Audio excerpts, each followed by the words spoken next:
मैंने अभी तक इस बारे में किसी को भी बात करते हुए नहीं सुना है, so here it is. I think there shouldn't be an Aegon's Conquest adaptation for a Game of Thrones. Hear me out. Aegon's Conquest Westeros की हिस्ट्री के सबसे इंपॉर्टेंट इवेंट्स में से एक मिथिकली वर्ल्ड चेंजिंग इवेंट है, and that is precisely why it shouldn't be adapted.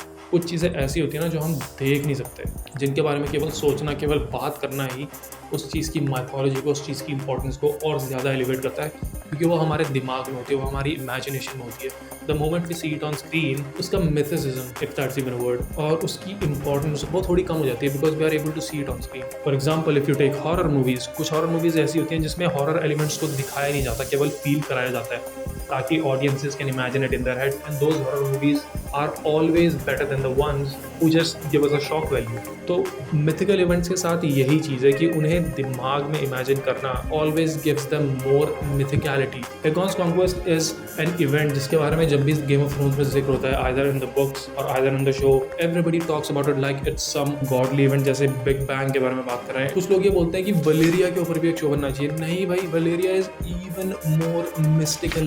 The perception of Valyria in your head will always be more satisfying than what you will see on screen always। और ये mythical इसलिए नहीं क्योंकि ये mythical है, ये mythical इसलिए क्योंकि कैरेक्टर्स इन चीज़ों के बारे में ऐसे बात करते हैं जैसे रियल लाइफ में हम अपने पास्ट को माइथोलॉजाइज कर देते हैं ना, उसे बिगर देन रियलिटी बना देते हैं कि उस समय पे तो ऐसा हुआ करता था, वैसा हुआ करता था। That's what has happened in the world of ice and fire. वो पुरानी चीज़ों को they have mythologise just like we in real world mythologise things, और उसमें age of heroes, Valyria, the first war of winter, इन चीज़ों को mythologise किया हुआ है। And the moment we see them on screen, उनका वेट कम हो जाता है।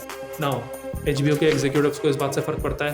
Absolutely not. वो लोग वहाँ पैसे कमाने के लिए बैठे हैं, वो लोग वहाँ HBO में प्रॉफिट्स चर्न आउट करने के लिए बैठे हैं, उन्हें कोई फ़र्क नहीं पड़ता। उनके पास जितनी भी मीडिया है उन सब को वो लोग बेचेंगे मार्केट में, और जितना पैसा निकाल पाएंगे उनके लिए उतना ही अच्छा होगा, उतने प्रमोशंस के लिए उनके अच्छा होगा।